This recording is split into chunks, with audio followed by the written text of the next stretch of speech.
So what's the lesson for us? For the rest of us mere mortals who don't walk on water. I'll never forget, it was so funny. We were out at a restaurant once, and I was trying to get a seat or something, and he wasn't quite there. And when he got there, he said, well, you should just go up and tell him you need a seat, and they'll give it to you.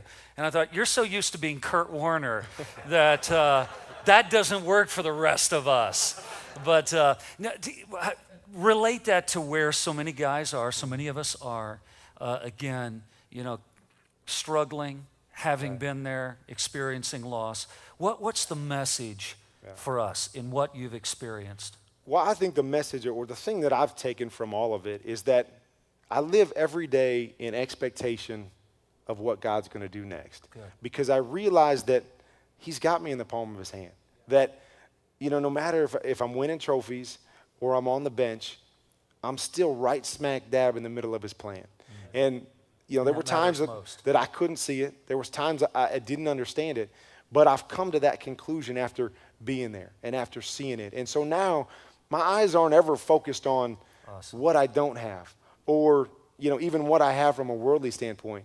But, one of the verses that really started to make sense to me was Romans 8:28, where it says, God doesn't cause all things to happen, but he works all things together for the good of those who are called according to his purpose. Awesome. And, I didn't really understand that, and I was like a lot of people questioning, God, why did you do this? Or why did you take this away from me?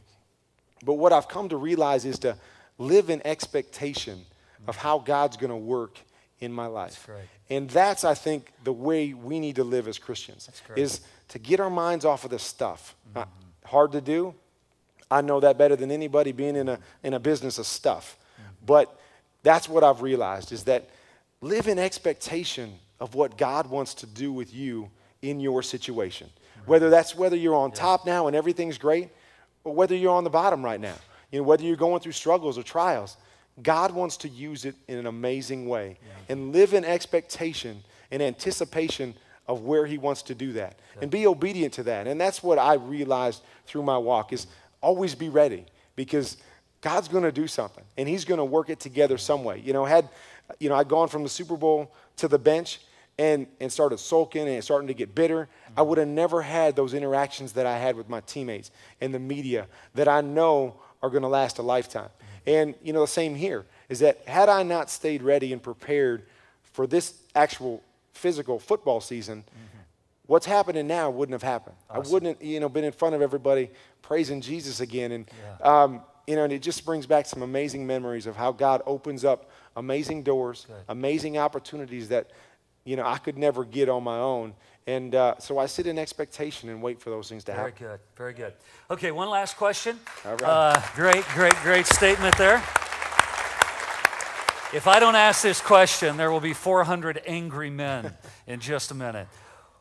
What is the difference with the Cardinals this season, and where might we be going? Any ideas? Quarterback. It's all about the quarterback. Only kidding.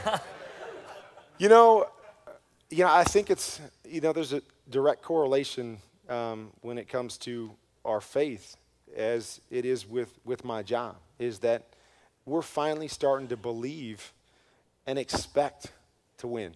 Okay. For a long time here, we didn't expect to win. We just sat back in anticipation of something bad happening, or, what we don't have, or, who's not going to make a play, or, whatever it was. And now we're starting to believe that we're going to win. And every time we step out there, there's a faith and a belief. And, obviously I'm a firm believer in the spiritual side of things. And I believe, just like in St. Louis, we had a great group of spiritual guys that spearheaded the thing, and people kind of got in behind them. And even though they didn't understand there was some spiritual stuff going on, there was some spiritual stuff going on. Yeah. And that's exactly what's happening here. We've got some leaders that are stepping up, that are committed their life to Jesus. And they're leading the group in that direction, even though the people following might not know that they're going in that direction. And we're starting to believe as believers that God wants to do something amazing, not only with our football team, but in this community. Awesome. And the way we have impact is, unfortunately, we win some games on the football field, and it opens up opportunities to do some amazing things off the football field. And so we're starting to believe, And I think that's twofold. We're starting to believe football-wise, and we're starting to believe spiritually, and it's impacting everything we do on the football field. Fantastic. Thank you, Kurt. You bet. Thank you, guys. Love you, bud. Thanks, man. Talk to you soon. Right. Lyndon's going to take you. Okay. You ready?